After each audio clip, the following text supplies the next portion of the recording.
Słuchasz podcastu Civitas On Air. Civitas On Air. Nauka w zasięgu ręki.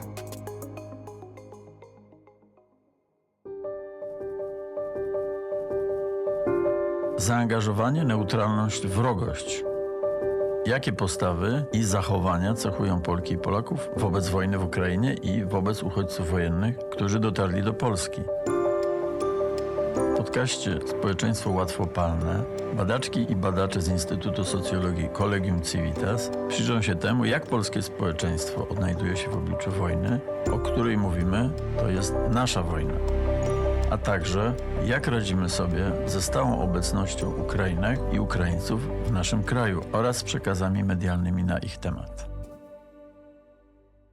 In spring 2022, millions of Ukrainian refugees were running away from Russian aggression and violence towards Poland and Romania.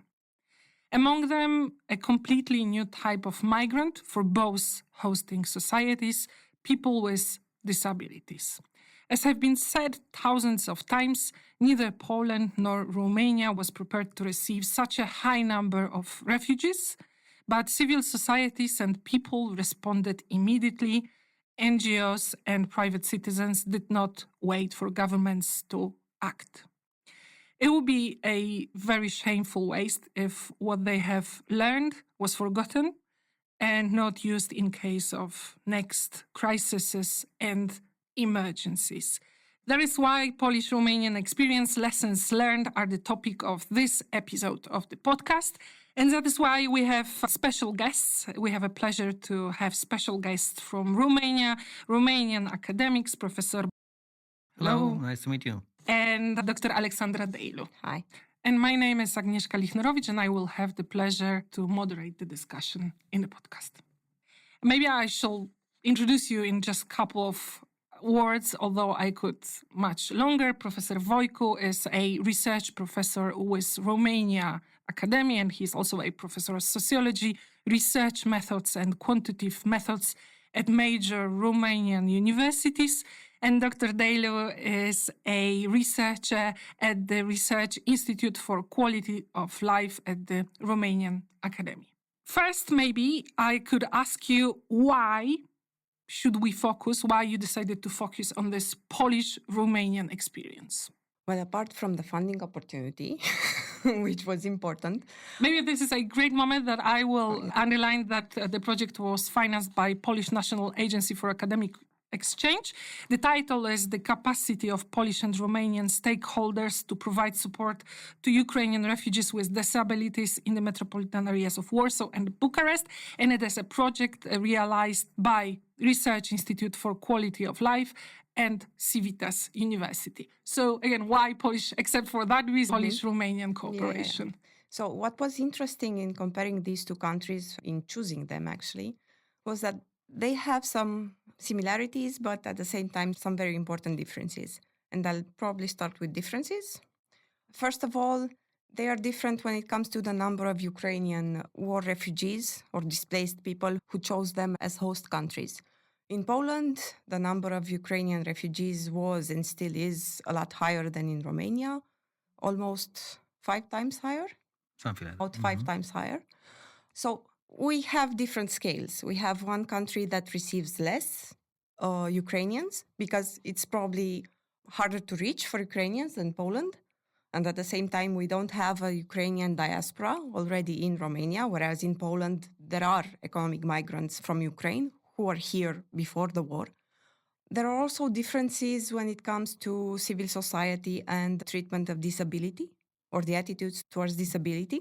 And actually, this is also one of the very important findings that we have, that things in Romania and in Poland are different when it comes to service providers dealing with people with disabilities. This sector is much more developed in Poland than in Romania. And we also have similarities between the two countries, as I said. Probably the most important one is that both of these countries, as you also mentioned, had very limited experience in receiving refugees prior to the Ukrainian war. Probably Poland had a bit more experience because you had refugees from Belarus, for example. In Romania, before the war in Ukraine, there were maybe less than 10,000 refugees, I think. So this was a big change for both of them, for both Poland and Romania. Another similarity resides in their past dominated by the Soviet era and the Soviet actors.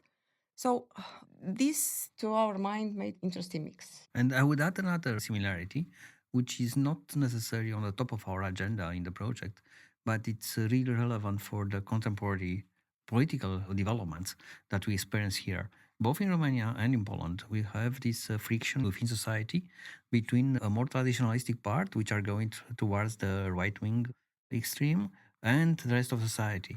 And we both had elections in the past month with different outcomes that are also shaped somehow by the incoming of these kind of refugees.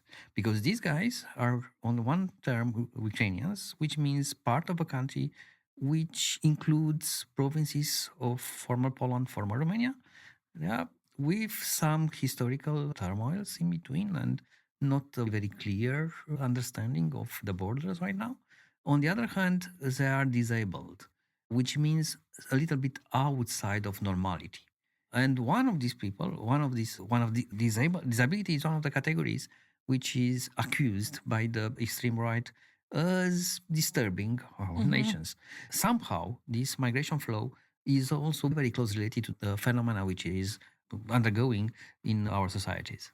Before we go through the challenges that were faced by both Ukrainian refugees and hosting societies and the lessons learned, your toolkit you prepared based on your research, can you say a little bit more about the method, how you researched the NGOs?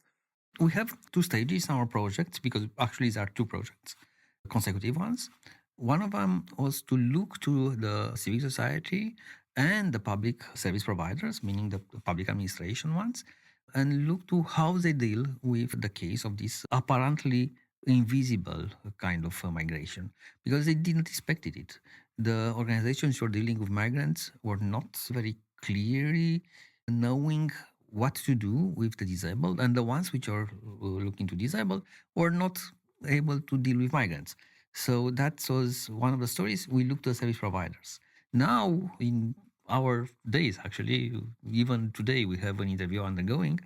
We discuss with the disabled themselves to have a kind of triangulation of the perspectives from both the organizations and the beneficiaries. And we also have data, but from other projects that are complementary, about the attitudes of the general population. So maybe it's the spoiler, but do you believe that there's a chance that both societies, Polish and Romanian, will learn from that experience? Yeah. Yeah, sure. actually, this is one of the main outcomes of the project. We discovered that, and many of our respondents told us literally that, wow, if the war would start today, we would know what to do. This is a kind of experience that they learn, a kind of thing that, and again, spoiler of spoiler, one of the things that our society should not lose. We get some expertise now. We should use it. Not necessarily on our territories, but we should export it. This kind of expertise that we accumulated here in Warsaw and Bucharest, we may use it in the aftermath of the war in Ukraine and in other theaters of war. Because providing services to disabled people is problematic, not only in the case of refugees in both Poland and especially in Romania. So being a refugee is an extra vulnerability, right? But being disabled is quite problematic because you have several issues that you have to face in order to access the proper services. Can you say a little bit more now about the group? Who are we talking about it? What kind of challenges when we talk about Ukrainian disabled refugees? I think Bogdan wanted to add something, maybe? I would go following up with the question. Normally in one society, you have something like between 15 and 25% of a population who has a sort of disability. When we talk about disability, traditionally, with the former communist stereotype that you have, we think mainly about not having a leg, not hearing enough, being blind and things like that. But it's also about having a kind of disease like cancer or, I don't know, some other diseases that I don't come to my mind. I think that is non-apparent, right? When you look at a person, you cannot place that him. impede you to act as, let's say, normal, regular person. Therefore, you have a lot of these kind of guys.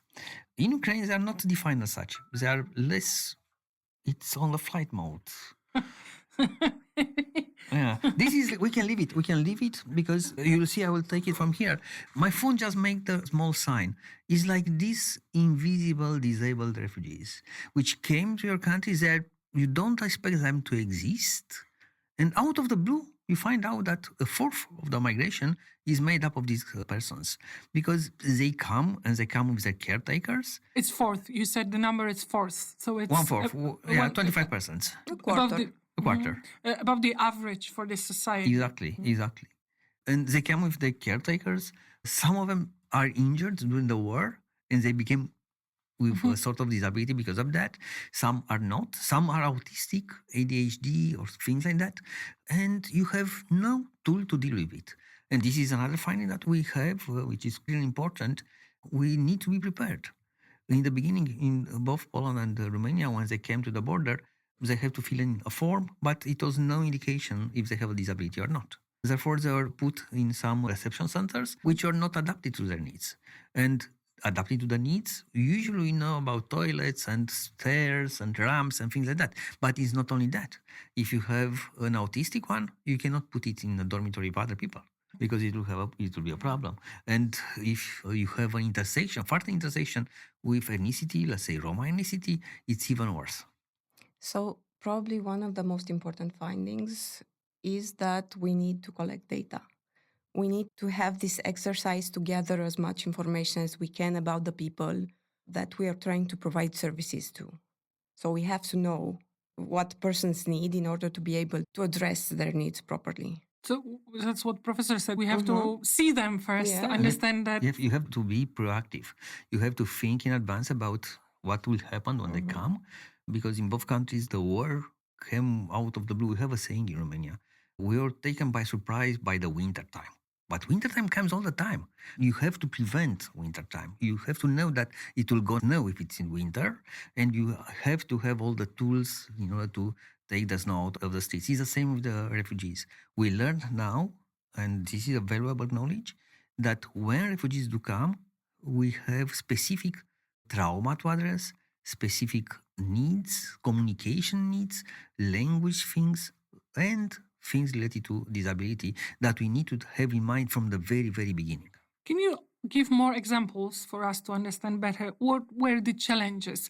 You mentioned first that without the knowledge about the disabilities that the person may have, we can place him in a room, in a place where it will be difficult for him to survive. How is it with communication, like with people with blindness, for example, or deaf people, the languages? How does it work? Is it possible to be prepared to know all the languages? First of all, it's something to be addressed prior to this. It's the fact that communication was pretty hard because there were not enough translators. So communication with people who are not blind or deaf was quite hard, especially given the fact that the situation. I guess in Romania it was more difficult because in Poland the language is close. Actually, we don't have any documented cases of people with blindness or deafness. Yeah, we do have some in the interviews because the sign languages is not the same. You have a sign languages in Ukrainian, sign languages in Polish, another one in Romanian, another one in Russian, because this is the problem. So communication was difficult with the blind people from this point of view. It was also difficult, as you said, for regular people, not only for the one with blindness. In Romania, we used the Moldavians because many of them also know Russian. Ukrainians also communicate in Russian. So it was this kind of case. But the biggest challenge, I think, in Romania, not necessarily in Poland, but in Romania also very clear, was to go to the doctor. Because you need a doctor that speaks Russian. We didn't learn Russian in school. The generation of my parents had for a very short while Russian in school, but after that we had French, English, German. And I'm born way before the communists fall down. So you couldn't find a doctor to speak their language. And you need a translator all the time. And the translator should be quite good in medical stuff, both in Russian or Ukrainian and in Romanian or English. That was not easy. And then you don't have a clear equivalence between the disability certificates in the EU, including Romania and Poland, and Ukraine. which are different and not recognized. And in order to get your benefits as disabled, you need a certificate. To get a certificate, you need to go to a doctor. And it's an entire catastrophe. Coming from communication to transportation to fitting the program and the hours of the voluntary people that you use, of the member of the NGOs, which also had the difficulty of upscaling. We have organizations starting with 4 employees in the beginning of the war and ending up with 120, which means a lot of pressure on the organizational culture and in selection of the new recruits. So it was a great deal of organization necessary in order for people to actually access the services. Coordination between different actors, different levels of service providers, or medical staff, social workers, or maybe personal assistants, or translators, and so on and so forth. So this was probably an important aspect. Getting people to work together in order to make sure that potential beneficiaries actually become beneficiaries, actually get access to the services that they need. And then you have a question of distribution of resources. NGOs are more flexible, so they can adapt to what comes and to do things.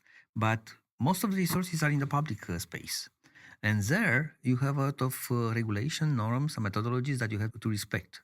And you cannot deal case by case with everyone. This is why we have civil society, which is substituting the public provision. But in the beginning of the war, it was a nightmare because nobody had the tools. The resources were here and there. There were many voluntary coming and trying to do things, volunteers. But it was a little of a mess. Nothing organized, overlapping services that were missing completely.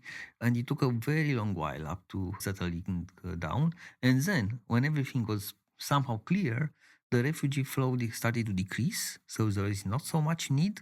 And the enthusiasm of both societies decreased. And the resources allocated decreased. And the organization started to become smaller again. That's not very easy to palate. That's what I wanted to ask you about the long-term prospects. People with disabilities is a group that very often will not be able to sustain themselves by their work. And that's what is the goal, often to make people self-sustainable.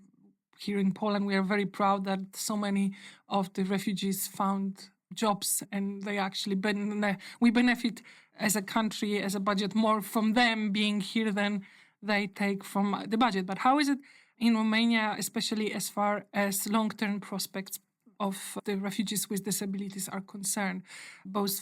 Do they have still care or they were forgotten? Are there programs to help them in a longer term? And how is it with official and bureaucratic procedures also for them being legally in Romania? People, Ukrainian refugees with certified disabilities, do not have to work in order to get benefits from the state, benefits from being in Romania.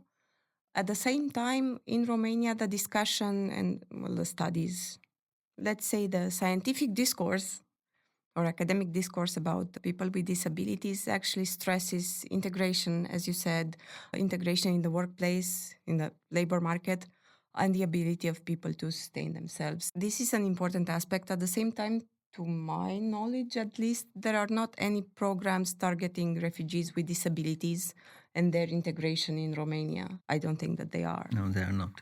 And as a matter of fact, while regular Ukrainian migrants started to integrate in the local economy, you can see them because, for instance, in the Bucharest region, the unemployment is almost zero.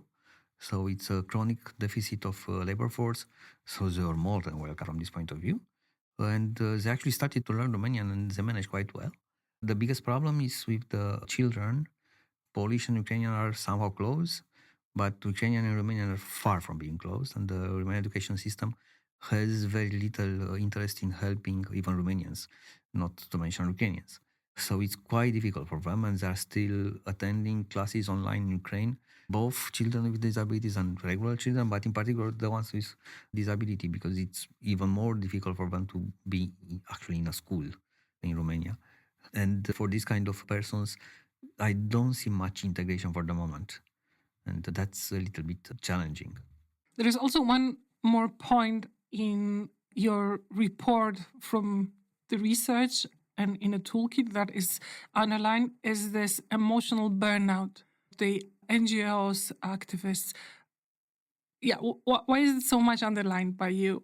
Was it more challenging for people that were supporting the refugees when they had to support refugees with disabilities? Why do you underline it so much? For example, in the case of Romania, when it comes to public service providers, the local administration, let's say, people, social workers, let's say, were assigned to take care, to provide services to refugees, not refugees with disabilities, just refugees. And this was something new to them, totally new, because they were not equipped to deal with refugees because they didn't do that prior to the war. And they found themselves in a new situation, having to deal with different traumas that they were used to. So this actually caused a lot of burnout on one hand. On the other hand, probably a less effective work plan, let's say. And these issues had to be overcome. Burnout in general was probably due to the fact that Poland and Romania had little experience with refugees, as I said. So people were not actually accustomed to working in such a high speed, let's say. And it was also a kind of urge to provide more and more service because you learn that you can do it. And then they started to have less and less resources. And they still wanted to provide everything. And they put a pressure on them, trying to be there, help them. And then, you know that every single therapist needs a therapist. It's the same with this kind of social workers. And out of them, many of them were not trained as social workers, as helpers. And they needed support. Some of the organizations, both in Poland and Romania, started to provide some support, but others not. And from this point of view, it was very tough. And the burnout happened. I guess it's also due to the fact that both in Poland and Romania, civil societies, as we underlined, took so much of the burden on themselves, not the government and institutions. So usually people had to work their regular jobs plus this additional one. That is, I would ask you, the toolkit for service provision supporting war refugees with disabilities. You prepared all the researchers that took part in this research. Is it more for NGO or for the governments and official state institutions? Or as a matter of fact, it addressed the needs for both types of service providers and also for decision makers. Because if you're a decision maker, you need to do it before things happen. From this point of view, it's really useful for everyone, including volunteers. If you have volunteer going, not doesn't matter in which kind of organization, they may read it and use it. And it's not targeted on Poland and Romania. It's somehow universal, the same kind of phenomena and processes you find all over the place. so also, you think this experience that we have had here would be useful in Germany or Britain? Yeah, because there are some general ideas Yeah, here. but to a lesser extent in Germany and Britain, which have more experience than you have. But it Sure. may be useful in Azerbaijan, Ghana, Nigeria. Let's say countries with a similar level of experience in dealing Countries with which are bordering now Iran and Israel. In Turkey, why not? In Malta, because it's on the border of European Union. And I think that it's not a very good economic moment, but our governments may think about programs of international development, because sending this kind of expertise abroad, it's one step in order to put our businesses there. Yeah. So can you give just a couple of examples of the know-how one can find in the toolkit that is for everybody for free on the website of the project, so anybody can download it? But what would you underline from the practices you... the importance of coordinated communication, both vertical and horizontal. Horizontal as in actors or stakeholders in different domains, disability and refugees or immigrants. It's also important to be able to import knowledge from transnational actors, as in NGOs or service providers in other countries, like Germany and Britain, as you said, who might have a more structured knowledge in how to deal with different situations. It's also important to offer services that allow people with disabilities to be self-reliant as much as possible. in a rough translation, to help them at the beginning, to teach them or show them how the system works, the social system in the host countries, but then to try to gradually invest energy into making them be able to actually fend for themselves. And also, it's not only at the level of these very nice and clear principles that you have to follow, but also to some banal things like what to do when you don't have toilet leads. Every toilet chair needs a lid. You might be creative. And we have examples with our interlocutors saying what they did and how they bring it from home or find somebody else to bring it and how to make a ramp or things like that. We have a lot of tedious examples in the toolkit, but also the principles that Alexandra was talking about, which are really, really strong and the ones that you should start following. Question to you, if we should add anything else that I haven't asked. Yes. First of all, I wish we have no refugees and no war. Second of that, if we have it, let's do it properly.